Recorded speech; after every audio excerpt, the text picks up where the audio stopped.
os ydw ni'n dechrau poeni fyna, bod Derrick mynd i adael. Adael yn gynnar.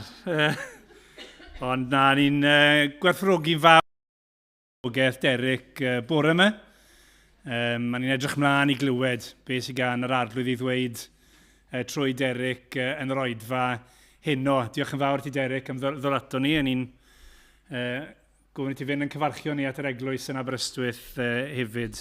Ni'n cofio memyr sy'n pregethu fyna heno. Mae yna roedfa neu rhywbeth o'r, os hoffech chi rhywbeth o'r yn y gres yma. Ac yna yn ystod yr wythnos, llai o gyfarfodydd y garfer gan bod un hanner tymor yn ysgolion. Cwrdd gweddi yma Nos Fawrth am 7:45 ac yna paned y sgwrs bwrdd i Mercher yn hi nia am 10:30 ac yna Sul nesa, os dyw e'n mynd bydd emyr yn arwen i yn y ddwy oedfa. Wel dyna'r coeddiadau yn ei droi at yr arglwydd mewn gweddi. O arglwydd Dduw, ni'n diolch i ti am dy holl ddaioni tuag ato ni. Ni'n diolch i ti am y dydd hwn, am gael mwynhau gres yr hael. O Dduw, ni yn gofyn nawr i ti fod yn drigarog wrthon ni, a bod ni'n profi gres dy ysbryd di ar waith yno ni. Arglwydd ni'n gofyn a bydde ti'n rhoi ysbryd yn helaeth i Derrick nawr wrth i fe agor y gair yn ni. Ac arglwydd ni yn dymuno a bydde ni'n dod i ddiwedd yr oedfa ac yn dweud wrth yn gilydd ond nid oedd e ti yn y lle hwn gyda ni heno. O Dduw, ni am troi'n golwg arna ti. O arglwydd trigarha wrthon ni. Ni'n cofio am rhai yn ymplith ni, sy'n arbennig yn anghennus. Ni'n cofio am y rhai sydd yn ymuno ar-lein gan maen nhw ffili bod yma. O Dduw, ni'n cyflwyno yn gilydd i ti. Yn diolch bod ti'n gwybod ac yn deall y pob calon a phob sefyllfa. A bod gyda ti gair ar gyfer pob un ohono ni heno, arglwydd ro clistiau i ni wrando ac i dderbyn ar hyn sydd gyda ti i ddweud. Gogoniant i'r arglwydd Iesu Grist. Amen.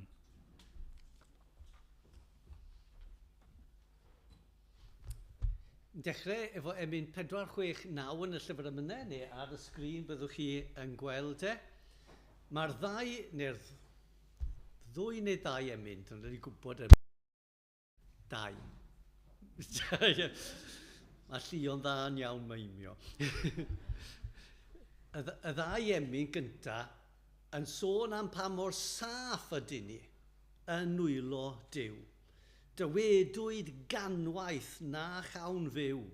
Gan pwy? Anghrediniaeth hi. Mae Duw yn sicr wedi deud bod e'n cadw i bobl. Anghrediniaeth yw ame hynny, ond ymddiriedaf yn fy niw mae'r afael sicraf fri.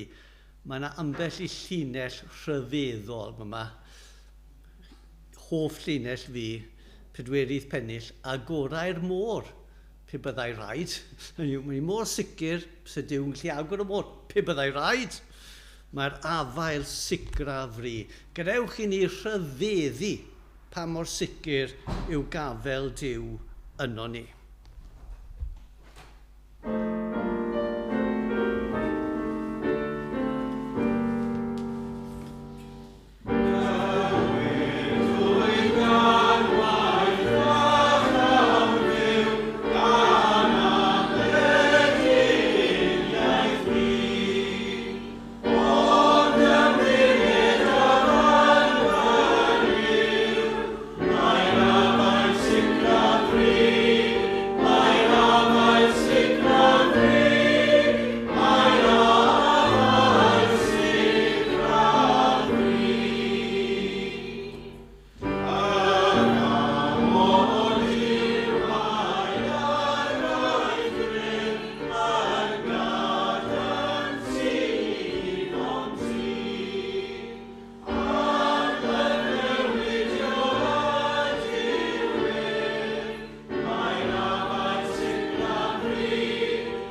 Wel, mae gafel Duw arno ni yn hollol sicr os ydych chi'n byw yn Aberystwyth. Mae e'n mwy sicr yn Caerdydd, achos fi'n gweld dylanwad Wyn James fan hyn, mae yna 2 pennill arall. Oeddwn ni ddim yn gwybod amdano. Ond mewn gwirionedd, mae yna gwmyd o wirioneddau sy'n dysgu gafel sicr Duw arno ni. Ond ni'n mynd i canu emyn arall. Dwi byth yn cofio'r llinell gyda, na fe pan fydd ffydd yn bygwth ffoi. A hwn yw'r ymadrodd, yn emyn cynta, mae'r afal sigrafru. Yn yr emyn yma, dyma'r ymadrodd sy'n dod tro ôl tro. Duw am dalian dyn. Cariad ceidwad trosor sydd. Duw am dalian dyn. Dwi eisiau ni gyd i wybod bod ni'n saff yn nwylo Duw.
Dwi am ddarllen Salm 76.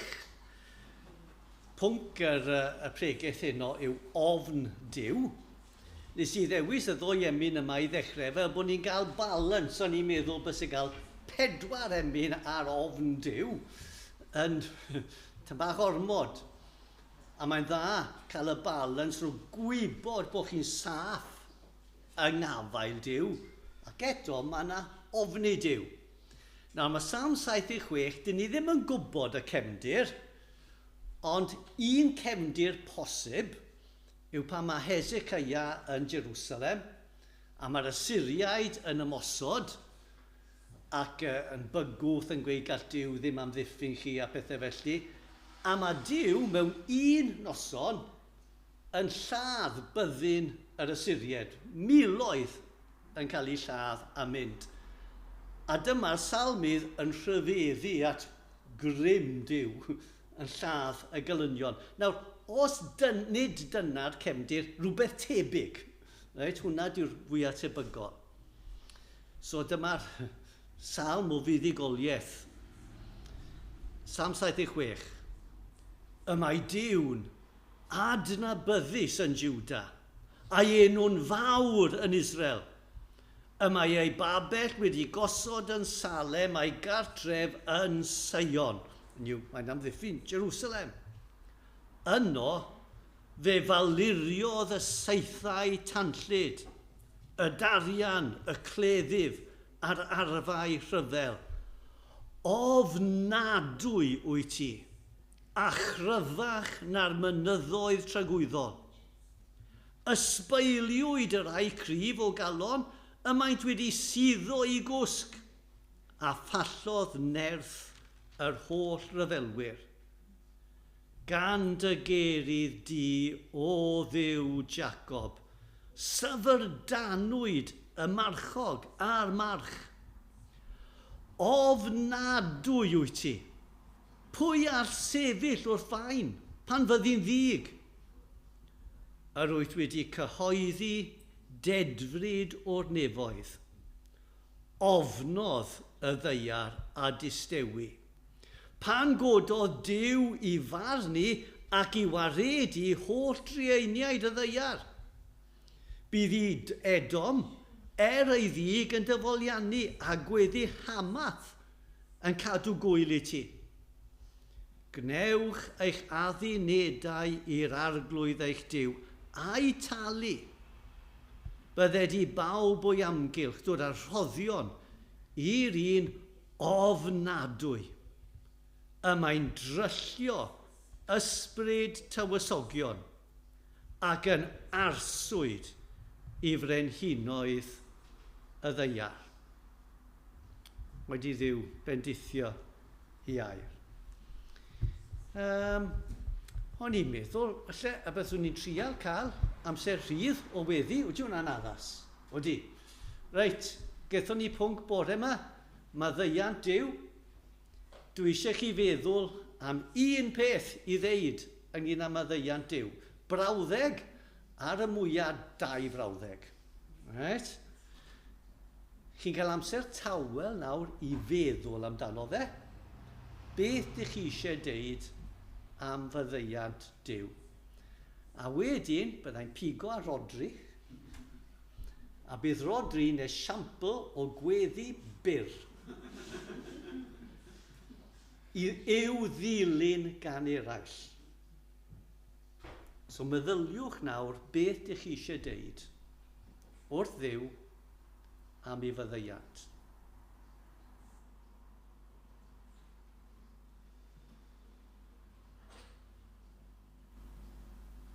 Rodri neu di arwain na i orffen. A roedd Dduw, ni'n diolch i ti bod ti yn Dduw sydd yn maddau ein beiau i gyd. Amen. Amen.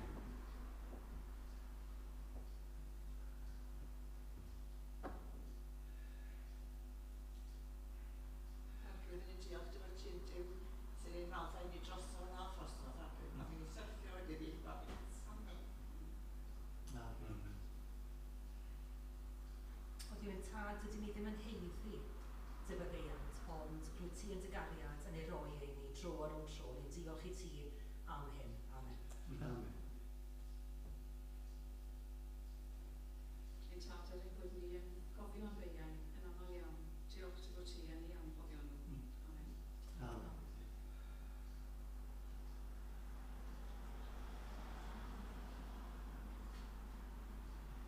Ni'n diolch bod faddeuant ti yn rhad ac yn ddyn i ni trwy Grist Iesu Grist. Amen. Amen. Diolch at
drwy arno ni, gras a gweddi o ddifri I bywhau ni mwyn dy enw. Amen. Amen.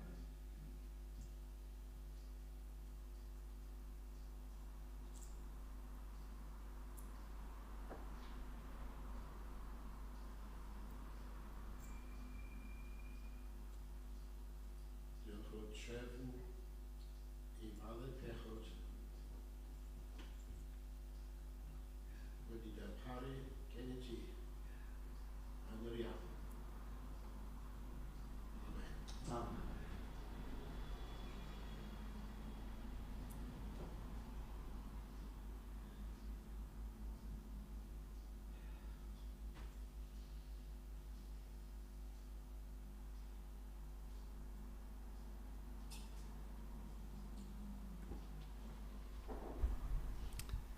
O da diolch am y rhyfeddod bod y fyddeiant di nid jes yn cael gwared o'n pechod, ond yn ein sancteiddio a'n bendithio ac yn y pen draw yn ein gogoneddu.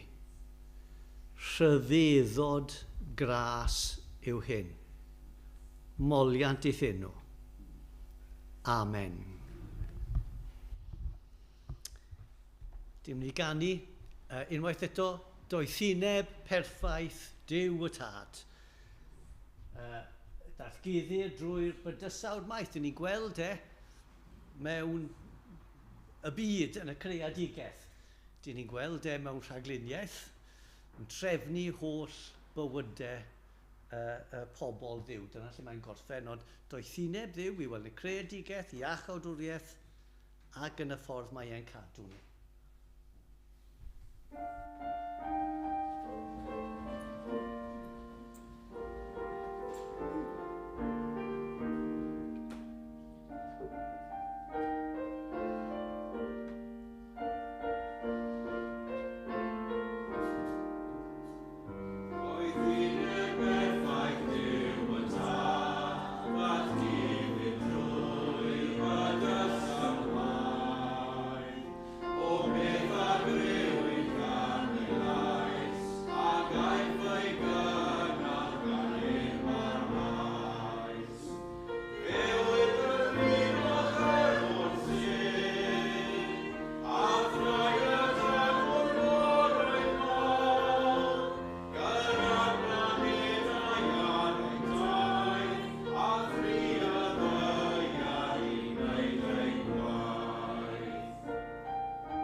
Wel, fe fyddwch chi'n gweld ar y sgrin cyn bo hir, bod fi delio efo'r un adnodau oeddwn ni'n edrych arno bore yma.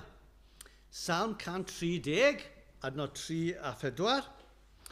Os wyt ti arglwydd yn cadw cyfrif o gamweddau, pwy o arglwydd a arsefyll? Ond mae gyda thi faddeuant fel y cei dy ofni. Ydych chi wedi sylwi nes i ddim delio efo un darn o'r adnodau yna bore yma. Y geiriau ola. Fel y cei dy ofni. Mae tyma bach yn surprise, nag yw. Rhyfeddod maddeuant Duw yn achosi ni yw ofni fe. Chi'n disgwyl, mae gynno ti maddeuant fel bod ni'n caru ti, neu llawenhau yno ti. Ond mae'n gweud, mae gen ti maddeuant mawr fel y cei dy ofni. Wrth gwrs, mae ofn Duw fan hyn yn sefyll dros perthynas cywir gyda Duw. Yn yw, mae'n rhyw shorthand. Achos maddeuant Duw, dyn ni'n cael yn rhyddhau o condemniad a dod mewn i perthynas iawn gyda Duw. A mae wahanol disgrifiadau o'n perthynas gyda Duw a darluniau honno fe. Os dyn ni'n meddwl am gariad, mae'n perthynas ni efo'r arglwydd Iesu Gris yn cael ei gymharu â phriodas. Bod Iesu Gris y gŵr a'r eglwys yn wraig, cariad. Os dyn ni'n meddwl am awdurdod, mae'r Cristion yn was a mae Iesu'n arglwydd. Awdurdod. Nawr, dyma pam mae tad a mab yn darlun sy'n dod yn gyson, achos mae yna cariad ac awdurdod. So gen i perthynas tad a mab. Ond mae e'n bwysig nodi hefyd yn ein perthynas gyda Duw, mae yna ofn. Ac pan mae'n gweud ofn, fi'n gwybod mae'n i'n deud o hyd, reit?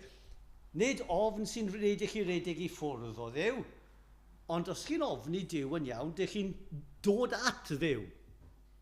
Serch hynny, mae e'n ofn. Right? Mae Duw yn Dduw arswydus. Ac felly mae'r person sydd wedi maddau yn dod i nabod Duw mawr am ei fod ofni Duw. Felly mae rhyfeddod maddeuant Duw, mae wedi gwneud chi'n blentyn i Dduw, chi'n nabod nawr Duw. A mae rhaid i ni ofni Duw. A dwi eisiau nodi gyda i gyd, y prif ran y pregaeth, 4 peth sy'n helpu ni i ofni Duw. Felly, pethau i gofio. 1. Deall bod Duw yn ein gweld. Mae llygad Duw arno ni. Yn y Beibl mae yna tipyn o adnodau sy'n disgrifio'r aniwiol fel pobl sydd yn meddwl dyw Duw ddim yn gweld. Mae Salm 10 adnod 11 yn darllen fel hyn. Dywed yntau ynddo'i hun, y person aniwiol, dywed yntau ynddo'i hun, anghofiodd Duw, cuddiodd ei wyneb ac ni wel dim. Dyw Duw ddim yn gweld. Cofio rhywun yn sôn am person mewn concentration camp ac yn siarad efo'r milwr oedd drosto fe oedd yn sadistaidd ac yn y blaen. Sgen ti ddim cydwybod, euogrwydd. Ymateb y person oedd, fan hyn, does neb yn gweld, does neb yn cerio, gai wneud beth bynnag dwi eisiau. Ac felly mae pobl sydd ddim yn ofni Duw, Duw ddim yn gweld. Dwi ddim yn atebol iddo fe, dwi ddim yn clywed. Felly dwi'n cael gwneud beth bynnag dwi eisiau. Ond mae'r person sydd yn ofni Duw yn gwybod trwy'r adeg mae Duw yn fy ngweld i. Does byth munud pan dyn ni allan o olwg Duw. Mae hyn yn golygu bod e'n gweld ein holl problemau ni. Mae'n gwybod pob problem sydd gyda ni. Mae hefyd yn golygu bod e'n gweld ein holl pechodau ni. Does dim byd yn guddiedig oddi wrtho fe. Mae'n gweld ni efo gwell nag MRI scan. Mae'n gweld ni reit trwodd. Mae'n gweld ein serchiadau ni. Mae'n clywed popeth. Meddwl rhywun pan mae Duw yn gwrando ar eich gweddi, Duw yn gwrando fo earphones, mae'n gwrando fo stethoscope. Yn yw, mae'n gwybod beth sydd tu fewn. Mae'n clywed popeth. Mae'n gweld e gyd. A mae'r Cristion sy'n ofni Duw yn sylweddoli mae Duw yn ei gweld e pob munud. Mae Iesu yn y bregaeth ar y mynydd, mae'n sôn am y Phariseaid a mae crefydd nhw o flaen pobl. Ond wedyn mae'n fath o troi at y disgyblion ac yn dweud pan dych chi'n neud elusen neu gweddio ac yn y blaen, peidwch a dangos i eraill. Ond, medda fe, gwneud yn dawel. A medda fe, dy dad sydd yn gweld yn y dirgel. A fydd yn gwobrwyo. Tair gwaith drosodd mae'n dod, dy dad sydd yn gweld yn y dirgel. Ydych chi yn sylweddoli bod Duw nawr yn gweld chi? Mae'n gweld eich gorffennol, mae'n gweld popeth am eich presennol, mae hyd yn oed yn gweld eich dyfodol ac effaith ar pobl eraill yn y dyfodol. Mae'n gweld e gyd ar unwaith. A dylech chi sylweddoli o'r newydd, fath o teimlad, waw, mae Duw yn gweld fi ac yn clywed fi. A mae hyn yn rhywbeth dylwn ni fod yn ymwybodol ono. Mae'r Cristion yn byw dan olwg Duw. Dyna dechrau, os gael e, ofni Duw. Dyn ni'n byw yn ei olwg e. Yr ail beth, ofni Duw. Diall ein bod ni yn llaw Duw. Diolch bod yr arglwydd Iesu Grist a reolaeth llwyr dros ein bywyd ni a'n holl amgylchiadau. Pan atgyfododd yr arglwydd Iesu Grist, dwedodd Duw, roddwyd i mi bob awdurdod yn y nef a'r ddeiar. Mae'n rheoli popeth. Nawr, i'r person ar y stryd, mae'n meddwl, dim yn gweld Duw yn rheoli dim. Ond mae'r Cristion yn sylweddoli bod popeth dan reolaeth Duw yw gosod fel hyn o dydd eich geni dan reolaeth Iesu Grist. Mae dydd eich marwolaeth yn wylo Iesu Grist. Mae'r treialon dych chi'n mynd trwodd dan penderfyniad Iesu Grist. Mae'r treialon dych chi'n osgoi dan Iesu Grist. Mae e'n rheoli popeth. Mae e'n holl alluog. Os di e'n deud mae'n mynd i cadw chi, mae'n mynd i cadw chi, a dyma lle yr holl linell o'r emyn, a gorau'r môr pe byddai rhaid. Right? Mae'n rheoli popeth. Ond mae hwn yn rhywbeth sy'n eisiau ni sylwi. Dwi'n teimlo, y dan sy'n dod efo'n fyw i fi, yw'r disgyblion ar y cwch pan mae Iesu Grist yn tawelu'r storm. Maen nhw yn y cwch nawr. Maen nhw wedi gweld gwirthiau o iachau ac yn y blaen. Maen nhw wedi gweld lot o wirthiau. Ond pan mae Iesu Grist yn gweud wrth y gwynt ar môr, distewch. A mae'n neud. Mae'n gweud dath ofn a dychryn drostyn nhw. Pwy yw hwn? Mae hyd yn oed y gwynt a'r môr yn ei fyddhau iddo fe. Pwy yw hwn? Pwy dyn ni wedi dod i nabod? Creawdwr y bydysawd sy'n reoli popeth. Mae'n bwysig i ni fel Cristnogion gael moments fel yna. Moments pan dyn ni wedi sylweddoli wrth dod yn Gristion, dyn ni wedi dechrau perthynas efo Duw, y creawdwr, arglwydd yr arglwyddi, sy'n rheoli popeth. A chi rhyw fath o cymryd cam bach nôl a gas bach. Dyma pwy yw e. Dyma pwy dwi'n gweddio arno ac yn galw arno. Y Duw sy'n rheoli popeth. A bydd yna rhywfaint o ofna dychryn. Dyn ni wedi nabod Duw. Felly, dyn ni dan llyged Duw, dyn ni yn wylo Duw. Y trydydd peth, dyn ni dan ddisgyblaeth Duw. Ar ôl ein hachub, os dyn ni dod yn Gristnogion, mae euogrwydd pechod wedi delio efo unwaith ac am byth. Rydyn ni'n iawn gyda Duw. Llawen hewch yn hynny. Dwi'n eisiau cymryd dim i ffwrdd o hynny. Ond mae Duw yn caru ni ormod i jyst gadael ni yn ein pechod. Ac felly mae e'n gweithio yno ni i delio efo pŵer a presenoldeb pechod yno ni, i grym yn y bywyd yma yn y nefoedd cymryd allan o hyd o presenoldeb pechod. Ond tra ar y ddaear, mae e'n disgyblu ni. Nawr mae well gan Dduw os sy'n defnyddio'r darlun o ceffyl, mae'n dda iawn bod y ceffyl jyst yn mynd lle dych chi eisiau.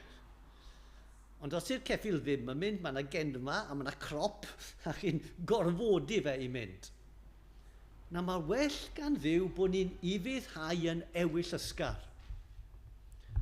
Ond, os dyn ni'n parhau i bechu, os dyn ni'n parhau i mynd ein ffyrdd ein hunain, paidwch a meddwl gallwch chi wneud hynny heb canlyniadau.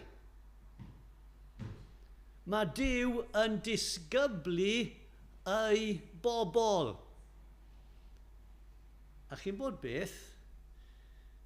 Dyw e ddim o dan reolaeth Senedd Cymru sy'n gweud bod ni ddim yn cael rhoi smac i blant. Achos gall Duw ddisgyblu go iawn. A mae'n gwybod sut i ddisgyblu. A mae'n disgyblu ni achos bod e'n caru ni. Felly mae Hebreaid 12 yn deud, pan mae Duw yn disgyblu ni, paidwch a torri'ch calon. Cariad Duw yw hwn sydd ar waith yno chi, i fod e'n boenus ar y pryd. Paidwch a torri'ch calon. Ond dysgwch yno fe.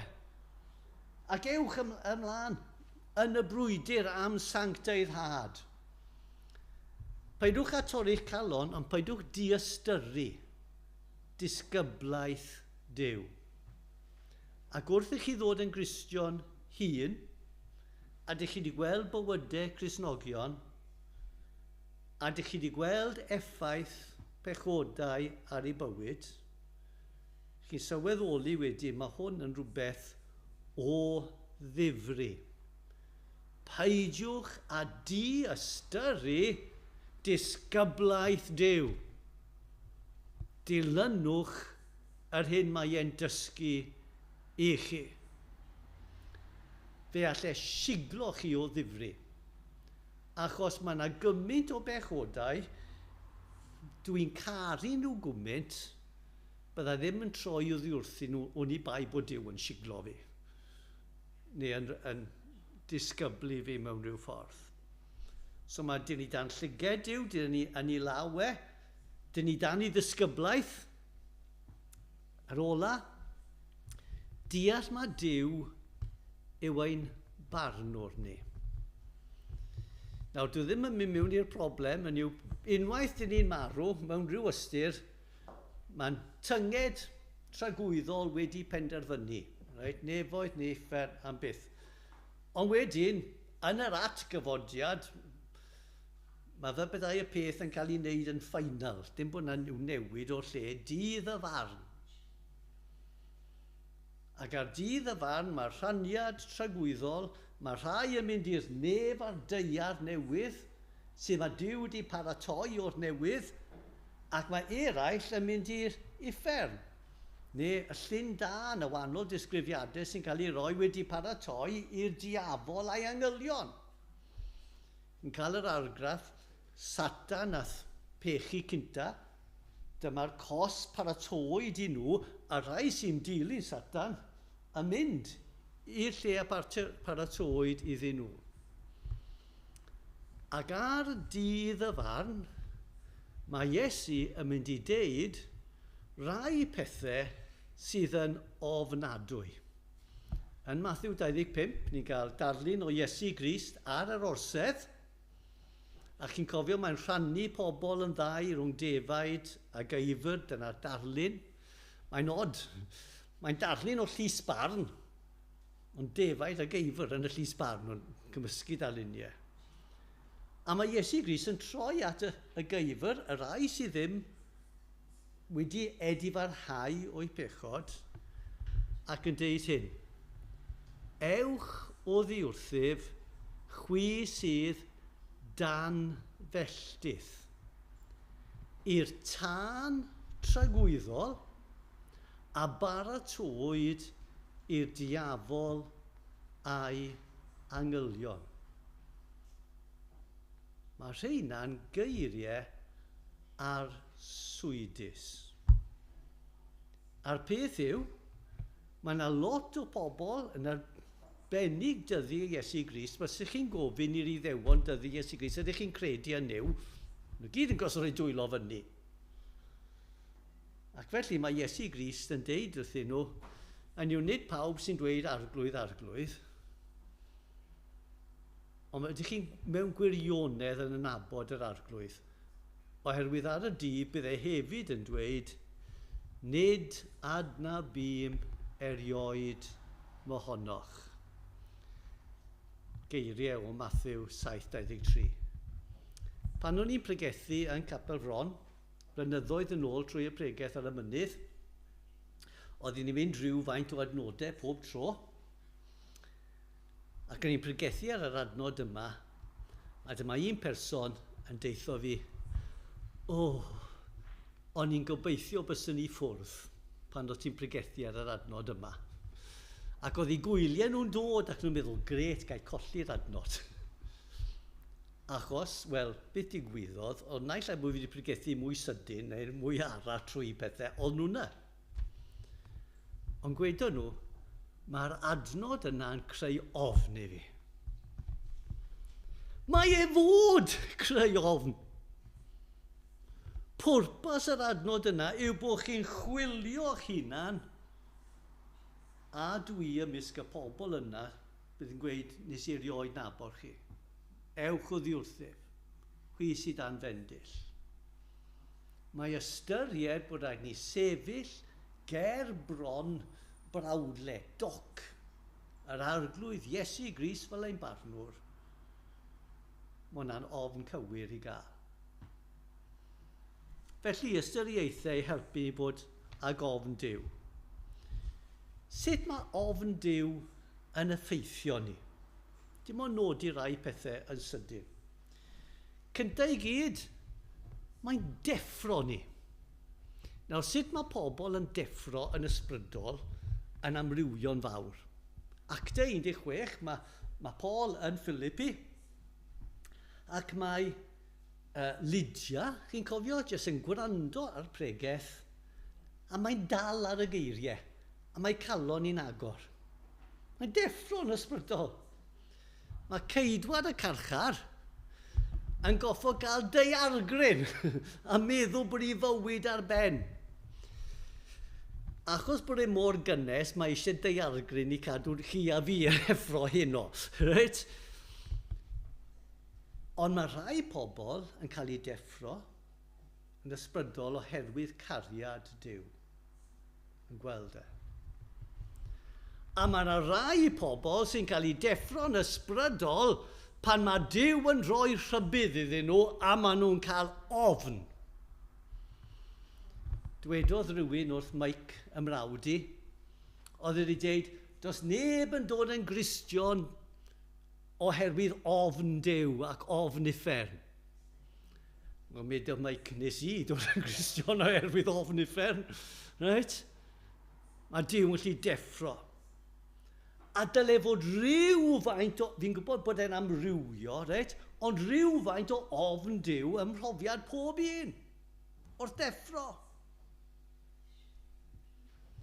Wedi mae'n atgoffa ni bod Cristnogaeth yn bennaf yn berthynas tuag at Dduw. Nawr, dwi'n gobeithio bod chi'n mwynhau yr eglwys. Dwi'n gobeithio bod gennych chi ffrindiau da a bod chi wrth eich bodd. A fi'n gobeithio bod chi'n halen y ddeiar yn y cymdeithas. Ond gall pethau yna cymryd yn sylw i gyd nes bod chi'n anghofio mai y peth cynta yw'r perthynas vertical rhwng chi a Duw. Ydych chi'n ofni Duw? Os di hynna'n iawn, bydd y pethau eraill yn gweithio allan. Os di hwnna ddim yn iawn, mae'n mwyn ystyr eilradd i pethau eraill. Wedyn y peth nesaf, ofnwch Dduw, a sgydych chi ddim byd arall i ofni. Gwrandewch ar y geiriau yma, Luc pennod 12, adnod 4 a 5. Mae Iesu Grist yn siarad efo'r terfaoedd, ac o flaen y terfaoedd mae'n troi at y disgyblion. Achos mae'n amlwg bod y disgyblion ofn, chi'n bod, o flaen y crowd mawr. Dwi'n sefyll dros Grist fan hyn, chi'n bod, a pwy a wyr beth bydd yn digwydd. Fel hyn mae Iesu Grist yn siarad efo nhw. Luc 12, adnod 4.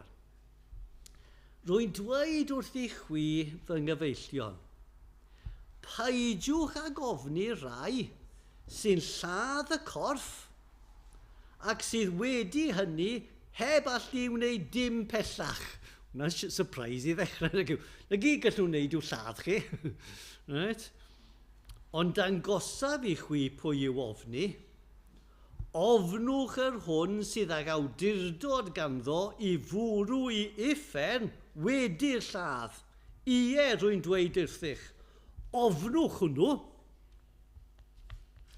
Pan o'n eto pregethu yn fron, oeddwn ni'n cael cenhadon o OMF yn aml yn troi fyny achos oedd rhywun efo ryw tŷ cyfagos ac oedd gan y ddynes yw cyswllt efo OMF ac yn aml oedd nhw'n cael rhyw fath o gwyliau i rai o'r cenhadon. Ac sŵn bod fi'n pregethu ar rhywbeth am ofn. A dyma'r person yn dod, oedd e'n genhadwr, ac oedd e wedi bod trwy wahanol cyfnodau, oedd e wedi goffer gadael y wlad lle oedd e mewn peth peryglus iawn, ac wedi sgwennu llyfr bach am y profiad. A dyma'r teitl, Fear God, and you've got nothing else to fear. O'n i licio hwnna, ofnwch Duw! Gaw hwnna'n iawn. Gawch chi wynebu unrhyw beth wedyn. Ddim yn golygu bod e'n hawdd. Ofnwch Duw. Gai orffen i fod darlun. Mae peidio ofni Duw fel gwahanglwyf ysbrydol. Leprosy ysbrydol. Nawr, hwn yn braidd yn simplistic, right? So os ti'n meddyg yma, dim os yma manylion. Ond efo'r gwahanglwyf, dych chi'n colli teimlad. Right? So chi'n cael cwt yn eich bus, ond dych chi ddim yn teimlo fe. Neu chi'n llosgu. Mae'r teimlad yn mynd, a chi'n cael infections, a chi'n brifo chi'n heb sylwi. Ac wrth gwrs, mae'n niweidiol iawn, a chi'n colli darnau o'ch bysedd ac pob fath o bethau. Achos bod chi ddim yn teimlo poen. Nawr mae poen yn nuisance, os neb licio poen. Os ydych chi ddim yn teimlo'n poen, wedyn mae'n mynd i wneud niwed mawr i chi. Right? Gwahanglwyf. Right? Dim teimlo poen. Mae ofni Duw yn boen. Gallwch chi ddim pechu heb feddwl amdano fe. Pan ydych chi'n esgeuluso fe, chi'n teimlo'n euog ar holl bethau yma. Mae ofni Duw yn boen. Ond mae'n amddiffyn chi. ydych chi'n cario ymlaen, os ydych chi ddim yn ofni Duw, chi'n mynd am siprec ysbrydol. Achos bod ofni Duw yn nuisance, mae e'n ddiogel. Ofnwch Duw. Byddwch tyme bach yn ofnus o Gristnogaeth ysgafn sydd o hyd yn llawen, sgyn fi byd yn erbyn bod yn llawen, rhaid brigaeth bore yma, ond os di gyd yn llawen, heb ofn, byddwch yn ofalus. Heb y poen, dych chi'n niweidio'ch hunain. Ni'n gweld yn yr adnodau yma, rhyfeddod maddeuant. Fel y cei, dy ofni. Dyn ni'n mynd i ganu am ofn Duw. Does dim llawer o ymynau am ofn Duw, ond mae gyda ni un gwych. 455 yn y llyfr ymynau. O arglwydd, moes sy'n ddiwiol ofn, rhag pechu i dderbyn mwy. A phan ddel temptasiynau, rod y nerth yw concro hwy. Nawr dyma gweddi, dim eto.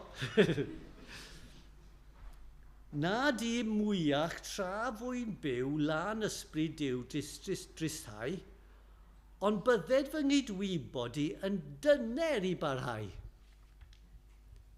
Os troi'r dde neu asw naf o argyhoedda'n llym, yn ei gofyn i Dduw, stopi fi bod yn apus, os dwi'n mynd i bechod, a boed i mwylo dagrau dwys, heb fod gorffwysfe un. Y trosedd lleiaf, paid â gadael i fi gosod dan y carpet, y trosedd lleiaf pared boen i'm henaid o fy new. A throfi eilwaith at y gwaed a lwyr iacha fy mryw. Dyn ni'n ôl i'r maddeuant. Gobeithio y byddwn ni'n digon ddewr i weddio am ofn Duw wrth ganu.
Gan i weddio.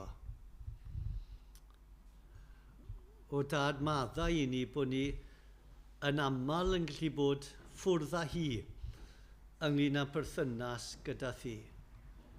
Helpa ni weld bod ti'n gweld pob dim, bod ti y ddiw mawr, sanctaidd sy'n disgyblu ac yn y pen draw yn barnu. fel y byddwn ni, y Dad, yn pobl sydd yn ofni yr arglwydd. Amen.